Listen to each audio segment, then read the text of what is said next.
Dzień dobry, z tej strony Paweł Jeżowski i nasz ekspert Wojciech Jakubiak. Witamy w comiesięcznym biznesowym bilansie energetycznym. Nowy format, nowi prowadzący, nowe informacje. Dużo będzie na temat dzisiaj energii, na temat Rosji, na temat tego, co się dzieje w Europie, na temat bezpieczeństwa, na temat Zielonego Ładu, na temat Kataru. Wiele rzeczy, zrobimy podsumowanie ostatniego miesiąca i też powiemy, co może nas spotkać, jeżeli chodzi o kwiecień i przyszłą część roku. Witaj, Wojtku. Cześć, miło mi. Słuchajcie, jeżeli będziecie mieli ochotę i będziecie chcieli więcej informacji na temat tych energetycznych, zapraszamy na kanał Wojtka, szczególnie na Energy Drink, gdzie będzie trochę szerzej na temat omawianych przez nas tematów. A dzisiaj zaczynamy od podsumowania zeszłego miesiąca. Jakbyś powiedział, co według Ciebie było, jeżeli chodzi o ten rynek surowcowy, energetyczny, takie dwa ważne tematy, które moglibyśmy sobie omówić? Rozmawialiśmy o tym, żeby powiedzieć po pierwsze o dronopadzie Ukrainy, to znaczy tak nazywam tę serię ataków dronów ukraińskich na rafinerię w Rosji. To jest temat ważny, ponieważ oddziałuje faktycznie na Rosję, a z drugiej strony pojawiają się takie głosy w debacie publicznej na Zachodzie, czy czasem to nie jest krok za daleko, czy nie powinniśmy jednak odpuścić, skłonić Ukraińców, żeby tego nie robili, bo zaraz będziemy mieli paliwo za 8 zł, no i tym głosom trzeba powiedzieć stop z pomocą danych i faktów. Druga rzecz to oddziaływanie sankcji na Rosję. One oczywiście nie są idealne, nie są w pełni efektywne, ale widać w danych, że oddziałują na Rosję w kilku obszarach. Widać to na przykładzie sektora LNG, ale także wydobycia ropy i to są te co najmniej dwa tematy, które warto poruszyć. Poza tym cały czas w Europie dużo się dzieje, można by też mówić o Chinach, o odnawialnych źródłach energii, ale to oczywiście jeśli Was interesuje, bo Chiny to inny reżim niż ten Władimira Putina. Ale zacznijmy może, wiesz co, od tych obaw, bo zaraz sobie przejdziemy do danych, jak to wyglądało, jeżeli chodzi o marzec i czy ta produkcja i rafinacja właśnie produktów się zmniejszyła w Rosji i jak to może faktycznie wpływać na rynek i na ceny, natomiast skąd wynikają te obawy? Czy one są prawdziwe, no bo tutaj też wiele osób poddawało wątpliwość, tak, czy to może jest też tak, że Amerykanie mówią, że bo nie wypada im inaczej, czyli mówią oficjalnie, że nie popierają ataków, no natomiast jednak pewne dane dotyczące czy map, czy też być może zastosowanych algorytmów w tych dronach zostały dostarczone, tak, z tej strony, a więc być może to jest są takie puste słowa, tak, czyli potępiamy ataki, no ale nic dalej. Jak ty to oceniasz? Może od tego aspektu byśmy zaczęli. Zacznijmy od tego, że podstawą do takiej tezy jest niepotwierdzona informacja Financial Times ze źródeł tego dziennika, czyli oczywiście jest to uznany brytyjski dziennik, który może mieć świetne źródła, ale nie ma oficjalnego potwierdzenia informacji o tym, jakoby Amerykanie mieli prosić Ukraińców, żeby ci przestali atakować dronami rafinerie rosyjskie. Mało tego, kilka dni po informacjach Financial Times doszło do kolejnego dronopadu w Rosji, który uderzył w jedną z rafinerii, więc ten fakt falsyfikowałby tezę o tym, że ktoś przekonał Ukraińców.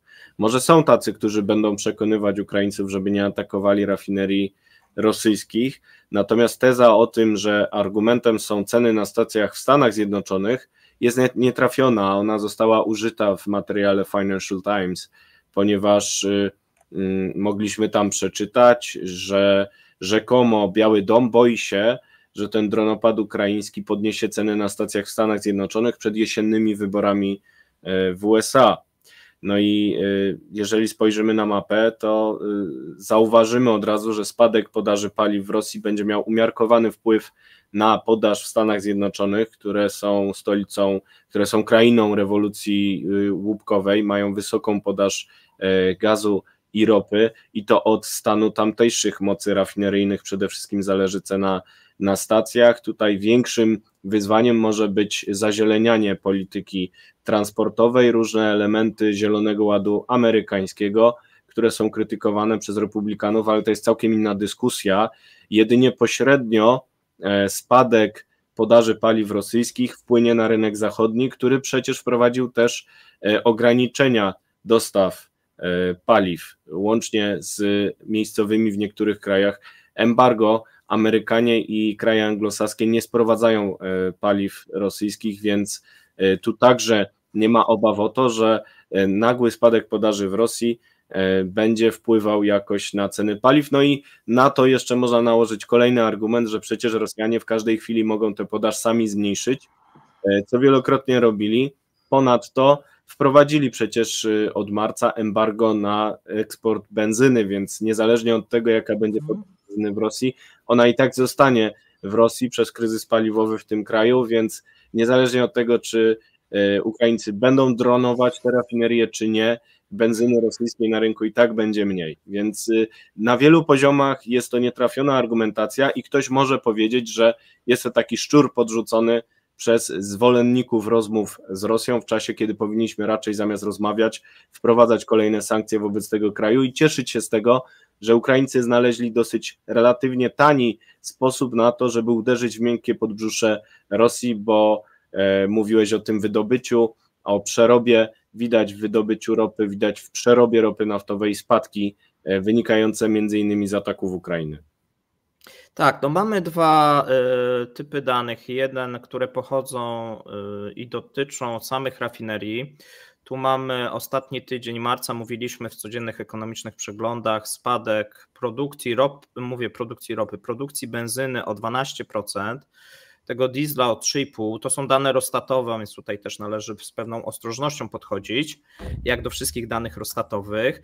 Natomiast 12% to jest zauważalny spadek, pomimo tego, że Rosjanie zakładali, że pozostałe rafinerie wyrównają tą produkcję. No i się nie udało. Nie wyrównają, bo kryzys paliwowy może spowodować kryzys kolejowy. Komersant, czyli medium rosyjskie, nieoficjalnie ustalił, że próby relokacji tego paliwa między rafineriami spowodują paraliż kolejowy. Wiadomo, że logistyka rosyjska jest obciążona inwazją na Ukrainie i dodatkowa logistyka związana właśnie z przemieszczaniem tych paliw z miejsc, gdzie one są, tam, gdzie ich nie ma po tak wielkim kraju, no to jest wyzwanie organizacyjne, które zaczyna zatykać kolej rosyjską, dodając kolejnych kosztów. Fakty, które są na ziemi, to jest wzrost cen paliw w Rosji o 30% od nowego roku.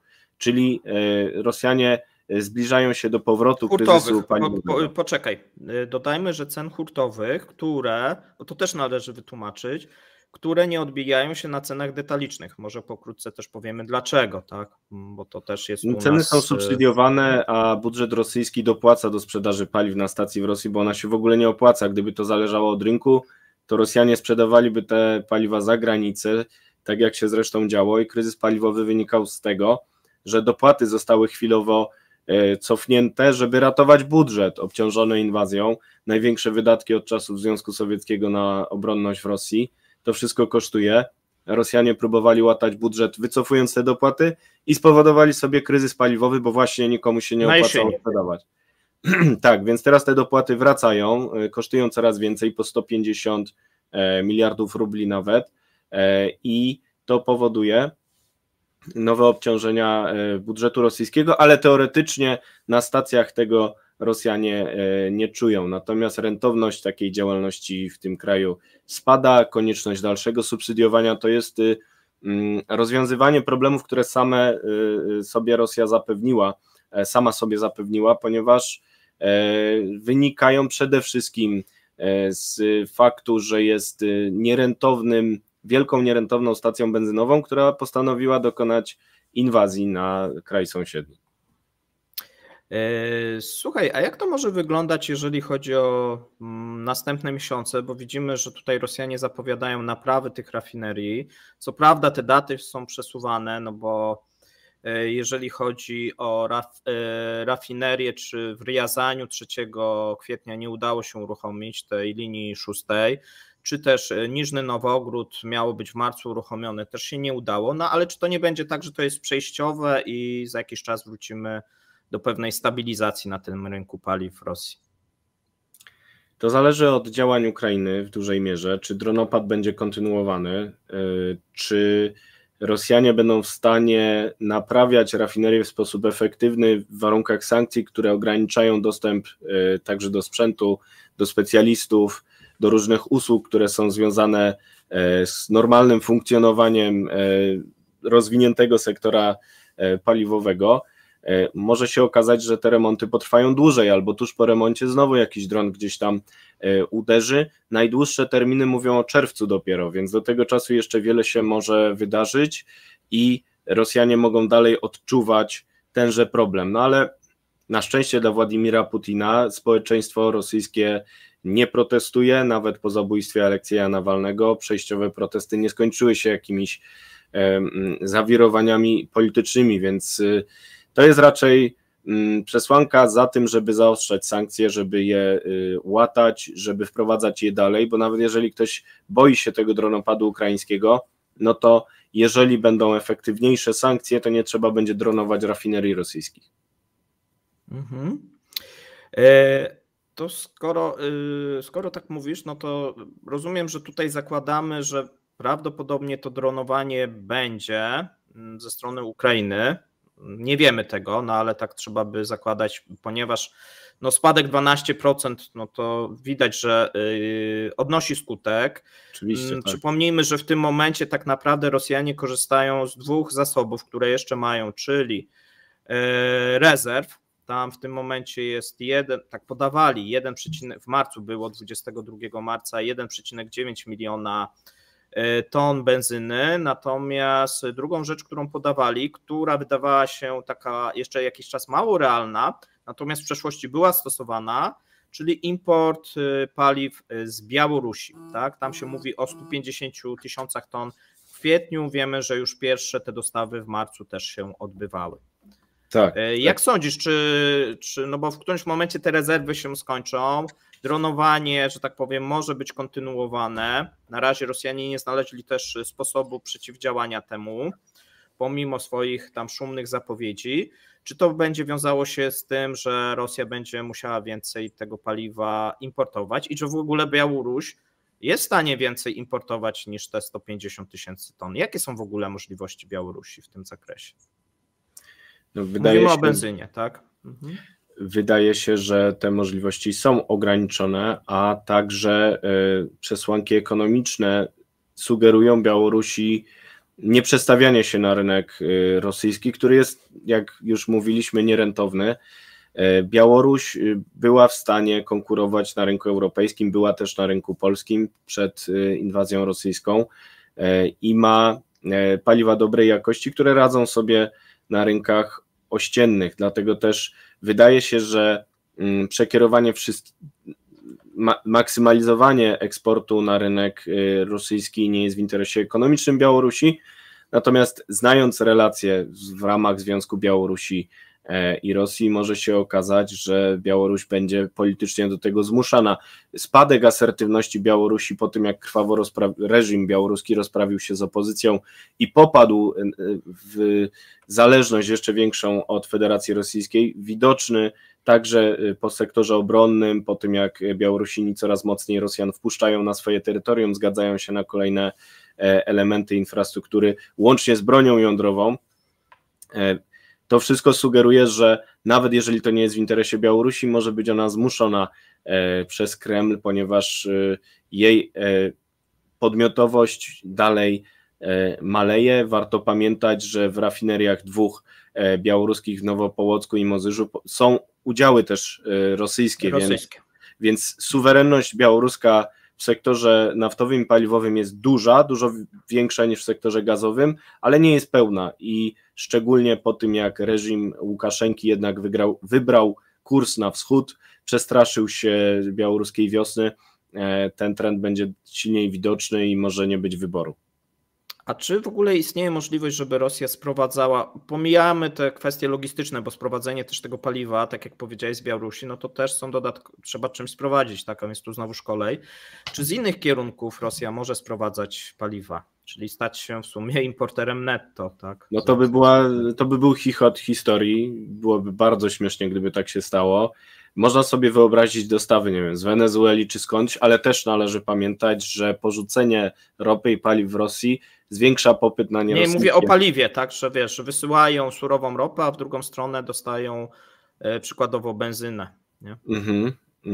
No to blisko geograficznie nie mają już, no, można by się zastanawiać nad Azją Centralną, no ale to są już takie piętrowe kombinacje, bardzo nierentowne i bardzo kosztowne dla budżetu rosyjskiego. Wydaje mi się, że takie pomysły miałyby raczej skutek PR-owy, tak jak dostawy gazu do Kirgistanu od Gazpromu. No super, rozwijamy eksport w czasie, kiedy znikamy całkowicie z Europy. No to takie ratowanie się paliwami z ropy rosyjskiej wysyłanej gdzieś do jakiegoś satelity byłego sowieckiego, no to taka nagroda pocieszenia, która może się skończyć jeszcze wyższymi kosztami ekonomicznymi dla Rosji. Dlatego też dronowanie jest efektywne. To jest uderzenie w podbrzusze rosyjskie i mało kto się chyba spodziewał, że będzie takie skuteczne. Dodam jeszcze ciekawą rzecz, bo rozmawiałem w polskim Sejmie na ten temat z Garim Kasparowem i on właśnie mówił o tym Rosstacie, że dane oficjalnie przekazywane przez Rosję zwykle są zakłamane. Mamy szacunki Reutersa, ale one także mogą być zaniżone i on mówił nawet... Oni podają 14%, tak? Tak, i on mówił, że to może być niedoszacowane.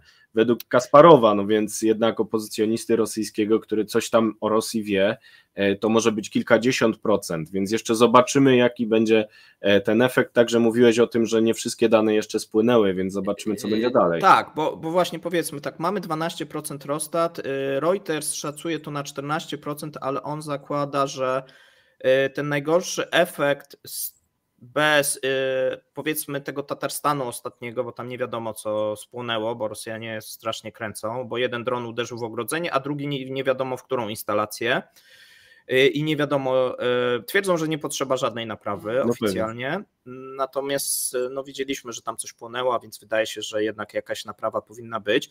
Natomiast tak, Reuters mówił 14%, my policzyliśmy tak mniej więcej te pierwsze dane, wyszło nam, że to jest 23%, przy czym trzeba założyć, że my liczyliśmy 23% utraconych mocy, nie? Jeżeli chodzi o przerób tutaj właśnie głównie benzyny, też innych paliw. No i trzeba założyć, że jednak w innych rafineriach mamy ten wzrost, tak, bo oni na przykład w Samarze będą przywracać przywracają stare te linie produkcyjne, które były na przykład zatrzymane i też zwiększają na tych liniach istniejących, no bo one mają jakąś tam powiedzmy moc, z którą pracują, no i zawsze można troszeczkę tam zwiększyć. No to tak, już miało miejsce, tak? A więc w tych 12% to trzeba sobie powiedzieć, że to nie jest tylko, że to mamy jak gdyby efekt tych uderzeń, ale też próbę wyrównywania tego przez Rosjan, czyli właśnie gdzieś próbę tego bilansowania i na razie wyszło, że jest minus 12%. No i to też widzimy taki pogarszający się, bo tak, styczeń spadek produkcji benzyny 4%, luty spadek produkcji 7%, marzec, no nie mamy chyba jeszcze pełnych danych za marzec, mamy za ten ostatni tydzień, no ale można powiedzieć, że to już przekracza właśnie te 10%.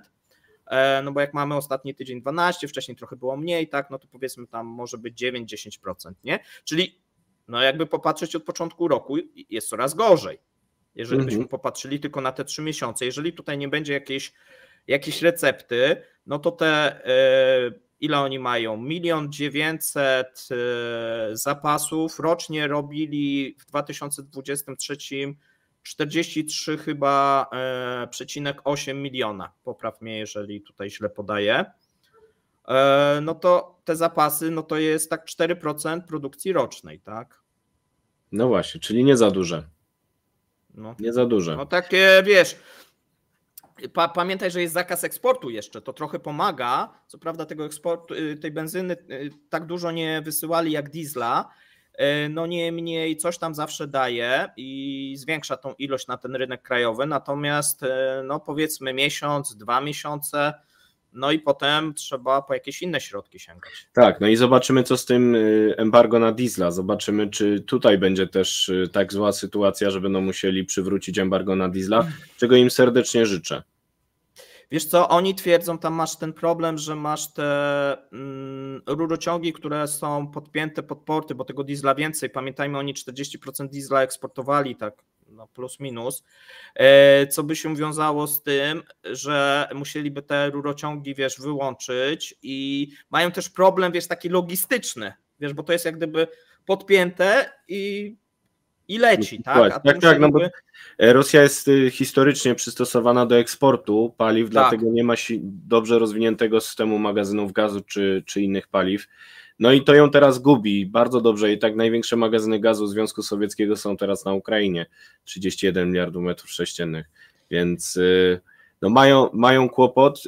Przyprawa musi płynąć, żeby Imperium Dziadów działało, cytując tutaj przysłowie z Duny Franka Herberta, ale nie płynie i się zatyka, czyli oni się dławią tymi surowcami i to widać też w wydobyciu ropy. To jest jeszcze jeden element, który chyba warto przytoczyć, czyli ustalenia szczytu OPEC Plus z wczoraj, bo my nagrywamy 4 kwietnia. 3 kwietnia był szczyt OPEC Plus w Wiedniu. Niczego ciekawego nie ustalili poza jedną rzeczą. Rosjanie obiecali, że teraz już na pewno będą redukować o 500 000 baryłek dziennie, ale nie eksportu, tylko wydobycia.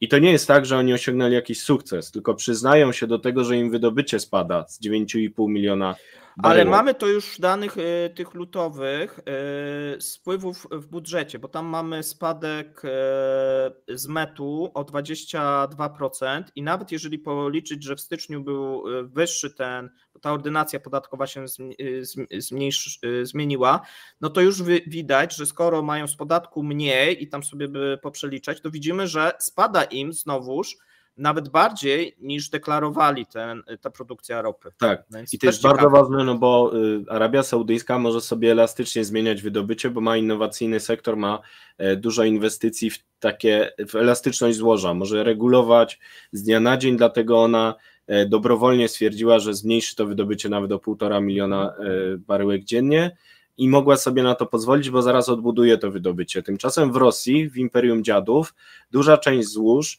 to jest paździerz, który raz zatkany może nie wznowić wydobycia i dlatego to jest ważne, żeby Rosja dławiła się ropą, ponieważ jak ona zmniejszy wydobycie, to nie będzie jej tak łatwo jak Arabii Saudyjskiej potem je odbudować i trwale sobie uderzy w fundamenty. Tak, i powiedzmy jeszcze o jednym ważnym elemencie. Co się dzieje, bo teraz Rosja ma nie tylko problem z tym, że nie eksportuje benzyny i mogą się pojawić braki benzyny, ma nadmiar, jeżeli chodzi o surową ropę, ponieważ rafinerie, które muszą być remontowane, no nie mogą przerabiać, a więc jest ta nadwyżka, która była przeznaczona na rynek krajowy, bo pamiętajmy, że ten rynek krajowy większość ropy zużywa, jeżeli chodzi o Rosję, tylko część idzie na eksport, natomiast teraz z tego rynku krajowego coś z tą ropą trzeba będzie właśnie zrobić i pomimo tego... Magazynów nie ma tak dużych, żeby składować to w nieskończoność. A więc możemy mieć taką sytuację, dlatego oni się zgodzili na mniejszą produkcję, bo mniejsza produkcja ok, natomiast oni prawdopodobnie będą chcieli więcej eksportować surowej ropy, bo nie mogą eksportować benzyny i mają mniej tego diesla. A więc w przypadku tych firm naftowo-surowcowych, jeżeli nie mogą rafinować, a muszą sprzedawać, bo mają po prostu przykaz, a jak nie, no to kołyma, tak, dla prezesów i tam dla całego zarządu, jak się nie dostosują, bo to tak zostało wręcz powiedziane, no to w tym wypadku na czym mogą jeszcze zarabiać te firmy, bo sytuację mają ciężką, no to jest surowa ropa, tak. Z tym, że właśnie jest cena maksymalna, jest zatykanie sankcji floty widmo. Wskazane byłoby obniżenie tej ceny maksymalnej, za czym Polska i kraje bałtyckie chodzą od 2 lat. Na razie jeszcze nie ma konsensusu w tej sprawie, bo jest obawa też o kraje spoza Zachodu, które liczą na tę podaż. Dalsze obniżenie ceny maksymalnej może zmniejszyć podaż ropy na rynku, no i wahamy się, w tej sprawie, ale jeżeli chcielibyśmy pomóc Ukrainie, no to należałoby obniżyć pułap ceny maksymalnej z $60 za baryłkę Urals niżej. Może usłyszymy Właśnie. coś na ten temat. Jak ty to oceniasz? No bo były już pierwsze przecieki do prasy, tak, że są rozmowy tutaj, ten pomysł Bałtyków i Ukrainy o $30 mówiono, moim zdaniem nierealny i szkodliwy. Natomiast jak ty oceniasz możliwość obniżenia i właśnie jakie dalsze sankcje mogłyby się pojawić w stosunku do tej ropy naftowej, jeżeli chodzi o Rosję?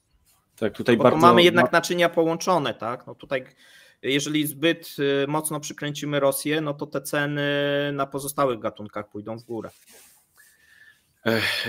Nie trzeba aż tak nisko obniżać tego pułapu, bo nawet obniżenie o $10 może przynieść dziesiątki miliardów dolarów strat Rosji, jej budżetowi, który jest coraz bardziej naprężony, coraz bardziej obciążony wydatkami na inwazję na Ukrainie.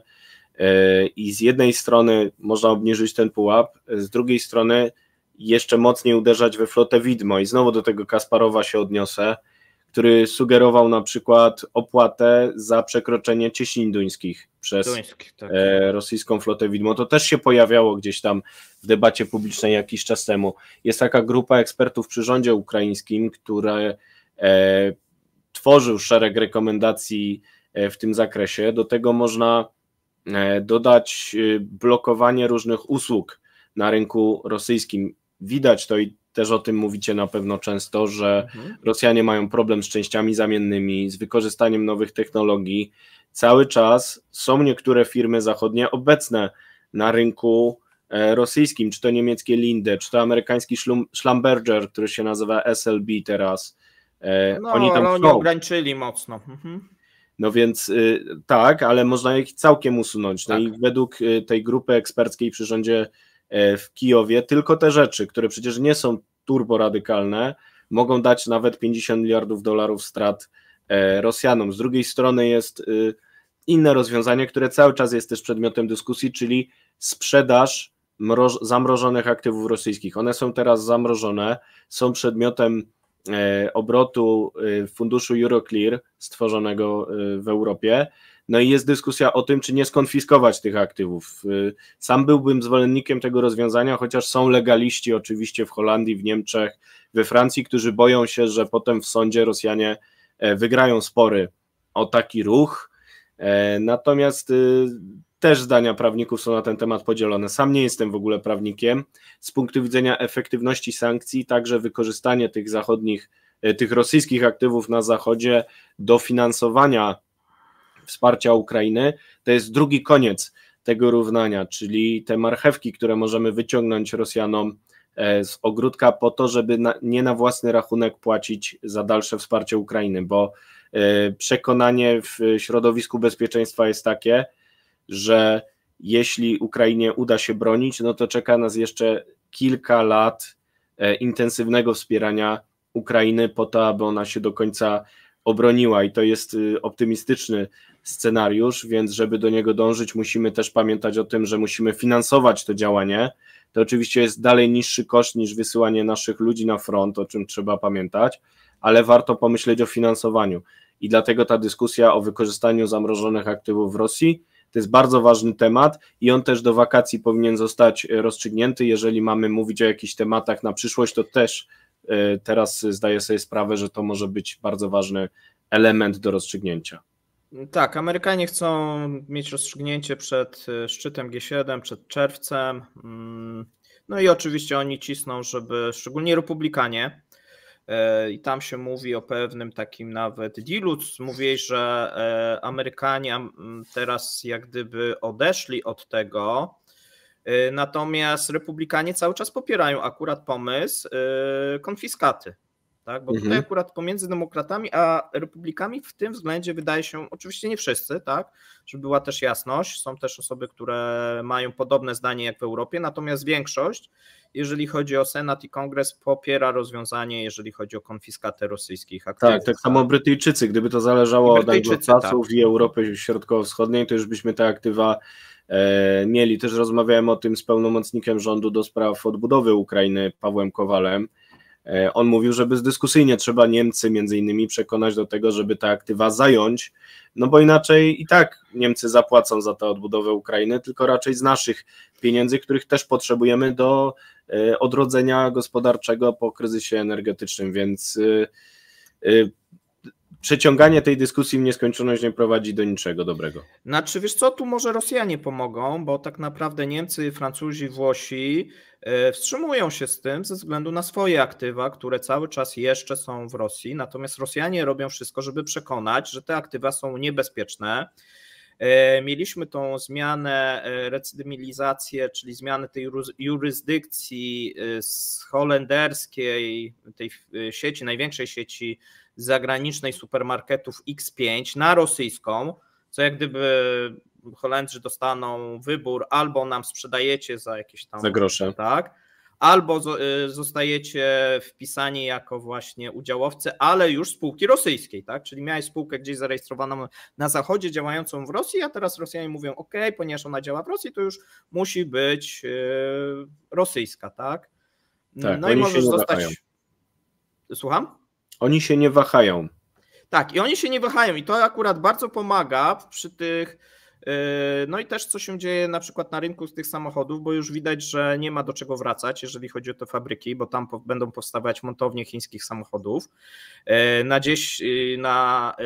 10 miejsc, jeżeli chodzi o sprzedaż, to mamy Ładę i 9 chińskich, że tak powiem, modeli.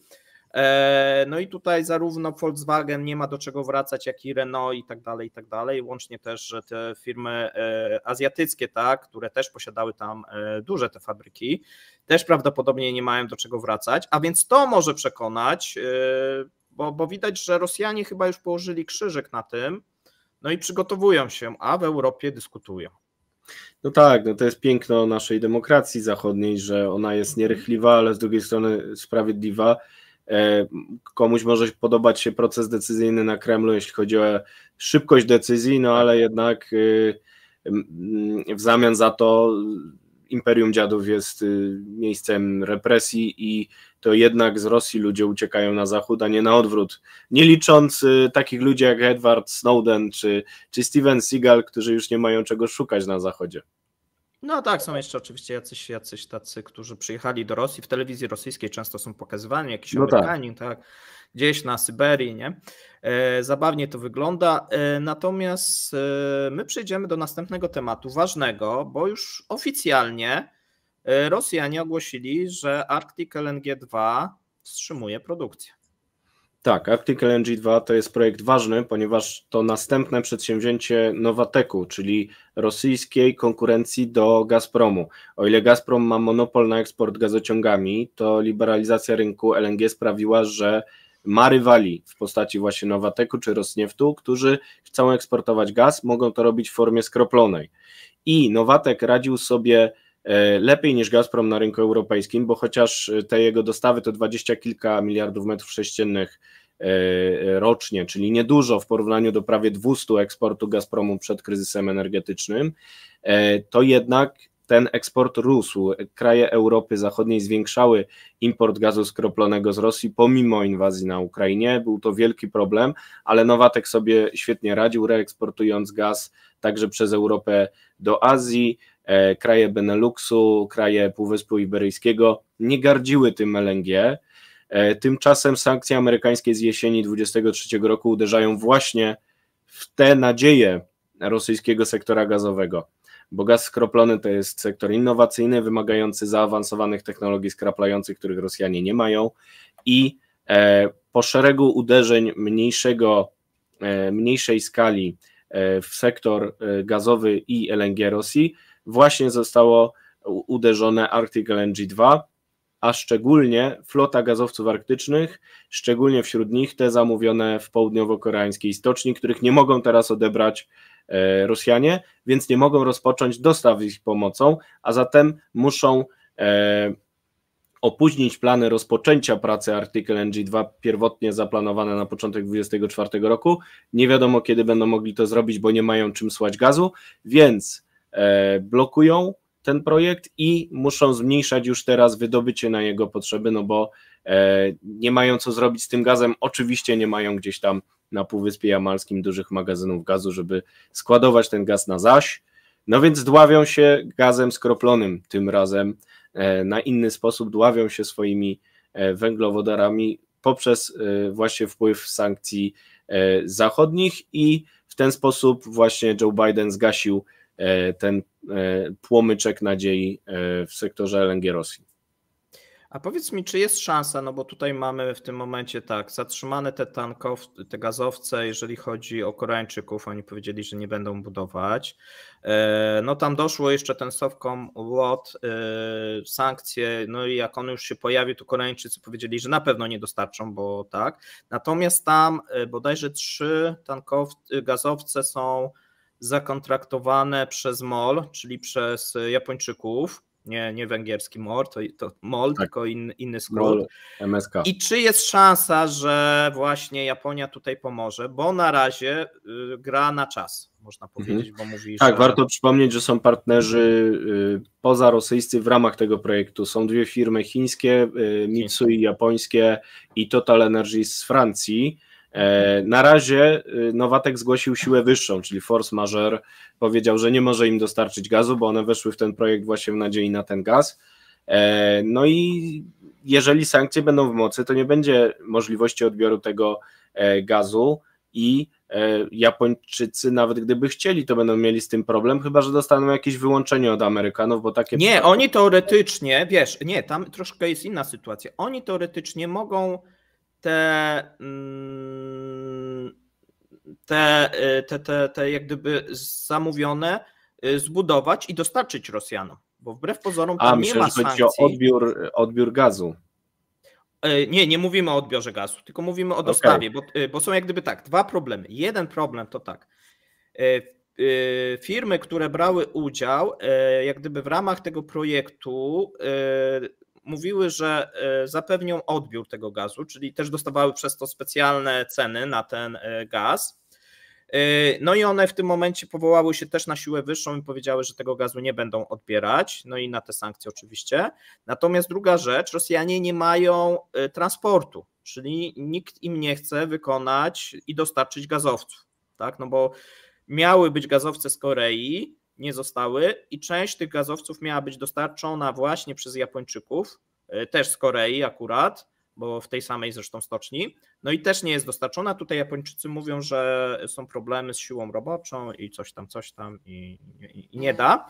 Natomiast teoretycznie mogliby dostarczyć, nie? Pytanie jest, czy ktoś kiedyś dostarczy te gazowce, tudzież czy mogą wyczarterować, bo właśnie, jaka jest sytuacja na tym rynku gazowców, bo z tego, co ja się orientuję, no to z tym czarterem też będzie ciężko, jeżeli chodzi o ten rok, ale może Chiny, chociaż one mówią, że nie mają też problem, no i to takie się robi. Znaczy jest wielki popyt na takie usługi, ponieważ gaz skroplony ma coraz większe znaczenie dla rynku gazu ze względu na kryzys energetyczny podsycany przez Gazprom, więc na pewno nie jest to tanie rozwiązanie.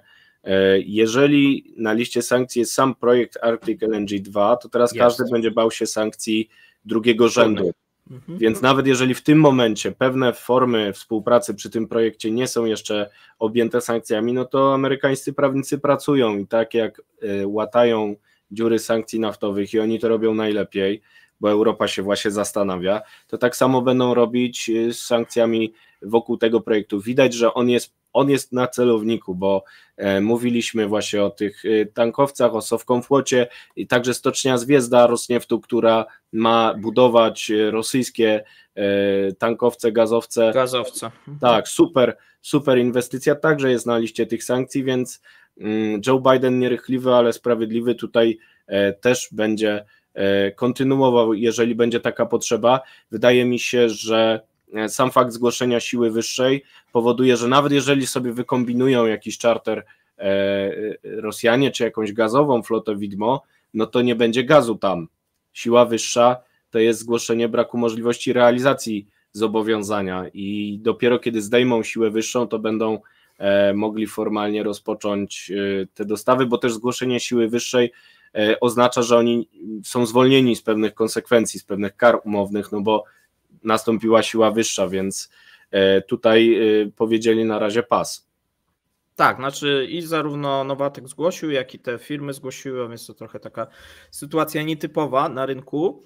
Natomiast obstawiasz, że w 2024 nie zobaczymy produkcji na tej linii, bo to też zaczyna być problematyczne, wiesz, no bo oni teraz de facto zatrzymali, tak? Oni schodzili tam 200, potem tam 60, no coraz mniej tam. Jak uruchomili, nie wiadomo po co tak uruchamiali, no i potem schodzili na taki już poziom techniczny, jeżeli cokolwiek, no to jest, żeby tylko utrzymać tę linię. Tak. Pamiętajmy, niekorzystne warunki tam są też atmosferyczne. Tak, do tego potrzebna jest bardzo zaawansowana technologia i tutaj też będą problemy przez sankcje, to znaczy Rosjanie nie mają tych wysokich technologii skraplających i w rosyjskiej prasie można przeczytać między wierszami, że oni się spodziewają, że nie będą mieli odpowiednich urządzeń, aby kontynuować projekty tego typu, no i oczywiście tego im życzę. Czyli co, spodziewasz się 2024, że nic nie pójdzie tym? Ile to kosztowało? Przypomnij mi, bo już teraz nie pamiętam, czy 40, czy 50 miliardów, już chyba 50, bo tam dokładali ostatnio. Nie jestem pewien, wujek Google by mi tutaj pomógł. Natomiast są to miliardy, które będą wrzucone w błoto, jeżeli te sankcje będą w mocy i będą zaostrzane. Wydaje się, że nie będzie w 2024 roku embargo na dostawę LNG z Rosji w Unii Europejskiej. Nie ma cały czas konsensusu w tej sprawie, a szkoda, więc może się okazać, że jednak jakiś gaz popłynie z tego Arctic LNG 2 w 2024 roku, ale będzie to bardzo, bardzo trudne ze względu na problemy technologiczne, finansowe i wynikające z sankcji amerykańskich. No dobrze, a skoro jesteśmy teraz mniej więcej omówiliśmy to, co się wydarzyło, natomiast mamy też zapowiedzi Kataru dotyczące właśnie zwiększenia wydobycia, no i zainteresowania dostawami do Europy. Jak ty oceniasz, czy możemy się spodziewać właśnie jakiejś tutaj być może nawet wojny cenowej pomiędzy właśnie jakimi dostawcami, kto dostarcza to LNG do Europy oprócz Kataru i Amerykanów i na co możemy liczyć w 2024, w 2025, czy te ceny właśnie będą spadać, czy tu Katar może wyprzedzić Stany Zjednoczone, jeżeli chodzi o dostawy, a jeżeli tak, to dlaczego, jeżeli nie, to też dlaczego? Zacznijmy od tego, że Amerykanie zapewnili prawie połowę dostaw gazu skroplonego do Unii Europejskiej w 2023 roku. Specjalnie sobie tutaj przygotowałem dane, które pokazują, że Amerykanie dostarczyli, proszę Państwa, dostarczyli 56 miliardów metrów sześciennych gazu do Unii Europejskiej, to jest prawie 20% wszystkich dostaw, czyli byli za Norwegią, która dała 87,8 miliardów metrów sześciennych, czyli 30%, i Katar w tym zestawieniu jest dopiero trzeci, czyli 15,5 miliardów metrów sześciennych i 5,3% udziału rynkowego, dużo mniej niż Amerykanie. Warto przypomnieć, że Rosjanie wysłali wtedy 25 miliardów metrów sześciennych, więcej niż Katar, ale 2 razy mniej niż Stany Zjednoczone.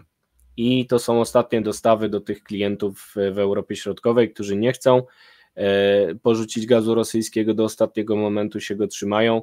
Według Komisji Europejskiej będzie możliwość do końca tego roku porzucenia tych dostaw także bez negatywnych konsekwencji, czy to dla Austrii, czy to dla Węgier, czy to dla Ukrainy, jeśli chodzi o przesył gazu, więc może być tak, że te dostawy rosyjskie będą spadać dalej. Jeśli chodzi o rywalizację Stanów Zjednoczonych i Kataru, to ona się już teraz toczy, ponieważ to są dostawcy innego rodzaju niż rosyjski Gazprom. To są dostawcy, którzy od początku próbowali rywalizować ceną, bo wchodzili na rynek zdominowany przez Rosjan i o ile kontrakty długoterminowe zawierane na początku rozwoju tej branży, jak polski kontrakt jamalski, mogły być nieco droższe od warunków rynkowych w owym czasie, ponieważ to był początek, to był sposób na doprowadzenie do skutku budowy terminalu LNG, takie przypadki były na początku rozwoju branży.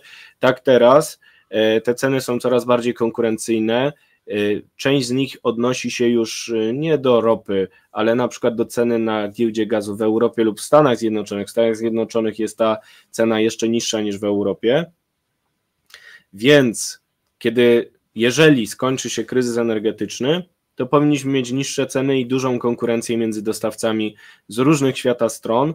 Katarczycy dopiero w 30 roku mają zakończyć ten wzrost wydobycia. Tutaj też sobie odłożyłem dane, że chodzi o wzrost o 85% z 77 milionów metrów ton, z 77 milionów ton LNG rocznie do 142 milionów ton w 2030 roku. To jest duży wzrost, ale rozłożony w czasie. Ta podaż będzie rosła, być może udział Katarczyków też będzie rósł, z tym zastrzeżeniem, że teraz w 2024 roku jesteśmy cały czas na rynku dostawcy, nie klienta. To klienci szukają kontraktów i nie zawsze je otrzymują. Ci spóźnieni jak Niemcy cały czas negocjują i wcale nie są tak zakontraktowani pod kurek. Kupując na górce też mają gorsze warunki, co widać w ich wynikach gospodarczych. Gospodarka niemiecka opalana gazem ma recesję, a nie stagnację, w przeciwieństwie do poziomu europejskiego czy polskiego, gdzie jest nawet lekki wzrost. I na ten moment, w tym roku i w przyszłym roku, warunki nie będą sprzyjały klientom, tylko raczej dostawcom, którzy są poszukiwani, rozchwytywani. Są różne wąskie gardła infrastrukturalne, jak właśnie gazowce, wynajem FSRU, czyli tych pływających jednostek do magazynowania i regazyfikacji. Natomiast w perspektywie 2030 roku, jeżeli nie będzie jakichś tąpnięć, jak na przykład III wojna światowa, no to powinno być coraz lepiej i coraz taniej. Już teraz ceny na giełdzie europejskiej wróciły do poziomu z początku kryzysu energetycznego. Już teraz widać, że mamy dobrze zaopatrzony rynek, mamy rekordowe zapasy gazu na koniec sezonu grzewczego dzięki odpowiednim regulacjom skopiowanym z Polski na poziom europejski, więc generalnie jest dobrze, no ale cały czas trzeba pamiętać, że czarne łabędzie w analizie się zdarzają, że mamy Władimira Putina za miedzą, że mamy różne niespodzianki na horyzoncie, także z udziałem infrastruktury gazowej, więc przezorny zawsze ubezpieczony, energetyku pilnuj Bałtyku, bo nie wiadomo co jeszcze szykuje Kreml. Tak, natomiast no bardzo też ciekawe jest te plany europejskie, bo jak popatrzymy na każdy kraj, który ma dostęp do morza, to w przeciągu 2 lat w każdym będziemy mieli nowe terminale, tak? No bo począwszy Belgia, Niemcy, Włochy, Grecja, Chorwacja, tak? No mamy też zapowiedzi oczywiście z Polski. Jeżeli chodzi o FSRU, zobaczymy jak to będzie realizowane. No i można powiedzieć, że jak do tej pory mieliśmy to południe Europy, gdzie te terminale gdzieś tam królowały, tak, no mieliśmy oczywiście tą Hiszpanię, tak, z dosyć dużą ilością terminali, tak, czy Turcję, tak, natomiast no tutaj nawet Francuzi będą uruchamiać, tak, nowy terminal, co prawda dopiero w 2030, no ale już są zapowiedzi, natomiast dużo tych terminali, jeżeli chodzi o najbliższe lata, no i coś musi te terminale moim zdaniem zasilić, tak, a więc tutaj Katar jak najbardziej chyba w dobrym momencie wchodzi na ten rynek europejski, bo jednak się gdzieś zakłada, no po coś te terminale się buduje, tak mi się wydaje. No i druga rzecz, jak ty oceniasz? Będzie perspektywiczny dla Kataru ze względu na to, że azjatycki też, tak. Ze względu na to, że u nas głównym powodem tak dużej ilości tych projektów LNG jest pogoń za własnym źródłem dostaw nierosyjskiego gazu, to znaczy pogoń za tym, żeby trzymać rękę na wajsze i kontrolować swoje bezpieczeństwo energetyczne, czyli taka deglobalizacja, a z drugiej strony demokratyzacja dostępu do surowca, bo jeszcze przed kryzysem energetycznym mieliśmy dużą ilość wolnych mocy w gazoportach. tylko że one nie były ze sobą odpowiednio dobrze połączone, dlatego w połowie stały puste na Półwyspie Iberyjskim, a w 2022 roku Niemcy musieli i tak zaplanować 5 terminali, bo nie mogli z Hiszpanii sobie swobodnie LNG sprowadzić do siebie, więc zobaczymy, jaki będzie wpływ kolejnego trendu, który musi być brany pod uwagę w naszej części świata, czyli właśnie transformacji energetycznej, która może zmniejszyć zapotrzebowanie na gaz i poprawi sytuację klientów, to znaczy, że będziemy w jeszcze lepszej sytuacji w relacji z dostawcami gazu, bo nie będziemy go wcale tak dużo potrzebować. Mam nadzieję, że tak będzie. Renuklearyzacja Europy może w tym pomóc, bo zmniejszy zapotrzebowanie na gaz, więc tutaj jest bardzo ważny wątek dyskusji o elektroenergetyce, o tym, skąd brać energię elektryczną, bo warto do znudzenia powtarzać, że transformacja energetyczna polegająca na tym, że idziemy ku źródłom odnawialnym, zabezpieczając się gazem, skończyła się katastrofalnie dla Niemiec. Oni płacą miliardy strat na tym, że chcieli polegać na tanim gazie rosyjskim w tym procesie, no i im się niestety nie udało. Tak, no to prawda, że tutaj słusznie założyłeś, że nawet takie właśnie jak Estonia chce mieć tam w Tallinie własny, każdy chce mieć własny, takie niezależne jakieś źródło, żeby czuć się chyba właśnie bezpiecznie, a więc nie tylko te kwestie ekonomiczne, ale też takie percepcji, poczucia bezpieczeństwa grają tutaj dużą rolę. I Polak był mądry przed szkodą, bo my o tym mówiliśmy w 2008 roku. Własne, Polacy się dzięki temu czujemy się o wiele bezpieczniej niż na przykład kraje, które w tym momencie nie mają takiej możliwości. Oczywiście są kraje tutaj, tak jak Austria, Węgry, tak, których takich możliwości nie mają, czy Czechy, no ale tutaj też się mówi o wykorzystywaniu innych krajów do tranzytu tego. I znowu też mechanizm, który był promowany przez Polaków, czyli wspólne zakupy gazu. Udało się zagregować tyle gazu, że według Komisji Europejskiej, jeżeli tylko Austria czy Węgry będą chciały z końcem tego roku porzucić gaz rosyjski, to dostaną go z innych źródeł. Przez ten mechanizm agregacji, o który Polacy zabiegali od 2014 roku, więc oni mówią, że nie mogą, ale jak będą chcieli, to będą mogli. Tak samo z ropą to się da zrobić, tylko trzeba chcieć, a to jest kwestia woli, wydaje mi się, w tychże stolicach znanych z dobrych relacji z Rosją mimo wszystko. Słuchaj, przeszlibyśmy jeszcze do tematu zakazu albo ograniczeń na eksport amerykańskiego LNG, bo tutaj jest dużo na ten temat ze względu na różnego rodzaju dywagacje, że ma zostać zniesiony w zamian za właśnie poparcie republikanów dla pomocy dla Izraela, Tajwanu i Ukrainy. O co chodzi z tymi ograniczeniami, skąd one się wzięły i jak to właśnie wpływa na dostawy do Europy? Nie wpływa dzisiaj, ponieważ pojawił się pomysł administracji USA, aby przyjrzeć się planowanym projektom LNG. Czy one rzeczywiście są zasadne, czy mają jakieś uzasadnienie ekonomiczne, czy są dobre dla środowiska. No i ten pomysł wypływający być może... Mówimy o nowych kontraktach w dużej mierze, tak? Nie tych, które są ustalone, które są zatwierdzone, tylko o zatwierdzaniu nowych. No i jest dużo takich projektów, bo mamy boom eksportu LNG ze Stanów Zjednoczonych, mamy dużo małych i dużych podmiotów, które chciałyby na tym zarabiać i są różne przedsięwzięcia, często bardzo duże, uwzględniające na przykład kilka tysięcy kilometrów gazociągu, więc Partia Demokratyczna, która sympatyzuje z polityką klimatyczną tak ambitną jak w Unii Europejskiej, chce odpowiedzieć też swojemu elektoratowi tak zwanemu zielonemu na obawy, no i przyjrzeć się tym projektom LNG, czy wszystkie na pewno są potrzebne. I od tego zaczął się ten plan rewizji nowych projektów LNG, która może trwać nawet aż do wyborów prezydenckich, po których zobaczymy, co się faktycznie stanie, więc tak, warto brać pod uwagę. Posprząta, tak? Albo Biden się wycofa, jeśli na przykład wygra wybory, bo to będzie tylko taki uśmiech polityczny w stronę tych najbardziej zielonych, prawie czerwonych demokratów od Alicji Ocasio-Cortez, takiej już prawie komunistki, jeśli chodzi o bardzo mocno lewicowej, ale prominentnej liderki Partii Demokratycznej i z tego punktu widzenia jest jakaś logika za tym działaniem Białego Domu, która musi wywołać niepokój w całym sektorze węglowodorów, ale znowu dotyczy potencjalnych nowych projektów i może mieć znaczenie, jeśli chodzi o wsparcie dla Ukrainy, bo są pewne przecieki Reutersa o tym, że Biały Dom być może byłby skłonny odpuścić te rewizje, pozwalając na nowe projekty bez kontroli, jeżeli Republikanie zgodziliby się na ten nowy pakiet sankcji, nowy pakiet wsparcia Ukrainy, który jest bardzo ważny, jeśli chodzi o obronę przed nową ofensywą rosyjską, która może ruszyć lada dzień.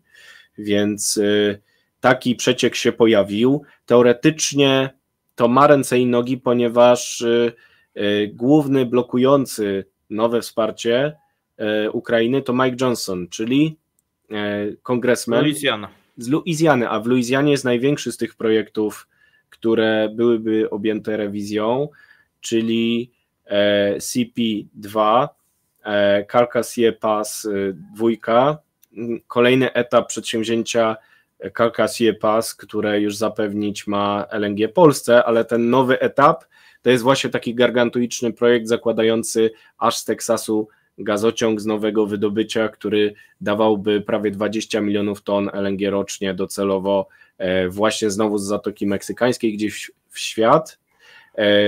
I Mike Johnson faktycznie mógłby być zainteresowany powodzeniem takiego projektu w jego stanie, który on reprezentuje. Więc... Znaczy on już się wypowiedział, tak? Powiedział, że bardzo by to ułatwiło, jeżeli by administracja rozsądnie wycofała się rozmowy, tak? Tak, tylko jest jeden z kopów właśnie. I że tak powiem, negocjacje i kompromis, on jakoś tak to tam nazwał. Tak, no więc pojawił się jeden bo on by miał, wiesz, zagwarantowane kolejne wybory już pewnie do końca życia, no bo by tutaj wyszedł na, że tak powiem, wśród tych lokalnych środowisk, no na bohatera. Tak, na wielkiego budowniczego Luizjany, więc to by faktycznie miało ręce i nogi, z tym, że w dniu, w którym rozmawiamy, pojawiło się dementi Białego Domu, że wcale takiej propozycji nie ma. Ale to nie znaczy, że jej nie ma, to może znaczyć, że na przykład wychodzi od republikanów, którzy sami wychodzą z taką propozycją do mediów, a może faktycznie Biały Dom gra, ale nie chce się przyznać, nie wiemy, to już jest obszar spekulacji, natomiast faktycznie taki deal przysłużyłby się pomocy Ukrainie, jak każdy inny deal, który doprowadzi do tego, że będziemy mieli nową paczkę pomocy dla Ukrainy, która niezbędnie jej potrzebuje. Warto tak samo znowu bez znużenia powtarzać, że jeżeli nie zapłacimy teraz za wsparcie Ukrainy, to będziemy płacić za wsparcie Polski i krajów bałtyckich, kiedy front będzie na naszej granicy, więc lepiej zapłacić teraz, niż jeszcze więcej zapłacić za 5 lat albo szybciej za dalszą eskalację nowego konfliktu w Europie. No dobrze, to został nam chyba już ostatni temat, czyli Zielony Ład. To część słuchaczy lubi ten temat. Więc... Tak, przyszłościowy temat, bo przyszłościowy. Czekają nas wybory do Parlamentu Europejskiego. Dane politologiczne sugerują, że w nowym Parlamencie Europejskim będzie silniejsza reprezentacja sceptyków Europejskiego Zielonego Ładu i to jest bardzo ważny sygnał dla badaczy Rosji, dla badaczy polityki gospodarczej w Europie, ponieważ bardziej sceptyczny Parlament Europejski to są bardziej sceptyczne instytucje europejskie wybierane potem po wyborach do Parlamentu Europejskiego i być może jakaś korekta Europejskiego Zielonego Ładu, który wyprowadza ludzi na ulicę. Warto przypomnieć, że niepokoje społeczne związane z Europejskim Zielonym Ładem, jak na przykład protest rolników, są wykorzystywane przez siły rosyjskie do destabilizacji Europy. Mamy potwierdzone przypadki zaangażowania Rosjan, czy to w ruchy skrajnie prawicowe, czy to w ruchy antyglobalistyczne, w ruchy, które sprzeciwiają się polityce klimatycznej na różne sposoby, poczynając od żółtych kamizelek we Francji. Przecież to też był protest przeciwko opłacie ekologicznej paliwowej.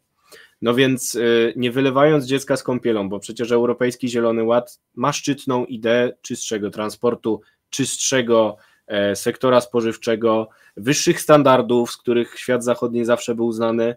To wszystko jest fajne, tylko że pominięcie tych napięć społecznych może spowodować, że ktoś wykorzysta je przeciwko nam. Dlatego jeżeli miałbym sugerować ważny temat na nadchodzące miesiące, szczególnie przed czerwcem 2024 roku, to właśnie będzie ewentualna korekta Europejskiego Zielonego Ładu, bo od Europejskiego Zielonego Ładu będzie zależał ład społeczny w Europie, a destabilizacja ładu społecznego w Europie, zgodnie z różnymi teoriami na temat praktyk środków aktywnych rosyjskich na Zachodzie, ta destabilizacja jest celem działania rosyjskich. Jeżeli Rosjanie chcą upadku Unii Europejskiej, rozpadu Unii Europejskiej, no to spory Europejski Zielony Ład, od którego może zależeć nasz portfel w nadchodzących latach, jest fundamentalny dla tejże sprawy. Dlatego jako aktywny obywatel zachęcam naszych kochanych widzów do pójścia do głosowania w wyborach do Parlamentu Europejskiego, bo one mają znaczenie. Te nasze krajowe są bardzo ważne, mieliśmy wielką frekwencję w 2023 roku, tak samo te europejskie mają wielką wagę, bo walka o kropki i przecinki w Brukseli w tym momencie to jest też element patriotyzmu gospodarczego, patriotyzmu generalnie naszego w Polsce, element naszej też tożsamości jakiejś europejskiej, no i sposób na walkę z tymi wpływami rosyjskimi, które za pośrednictwem sporu Europejski Zielony Ład mogą wchodzić do Europy. No tak, no bo mówimy tutaj o pewnych kosztach społecznych, tak, które dotykają wiele krajów, tak, prawie wszystkie. I tutaj też nie mówimy o tym, że Europa odejdzie od tego kierunku, natomiast prawdopodobnie, tak jak powiedziałeś, będą tutaj jakieś korekty, tak, no bo nie wszystkie rzeczy, które były wprowadzane, były moim zdaniem optymalne, ja zresztą o tym wielokrotnie mówiłem, natomiast cokolwiek się powie, no to wpada się, że jest się przeciwnikiem. No i takie myślenie takie czarno-białe, tak, a to nie o tak, znaczy to jest po prostu skomplikowana sprawa, którą można prosto skomentować, że nie możemy zamienić zależności od gazu rosyjskiego na zależność od sektora odnawialnego Chin.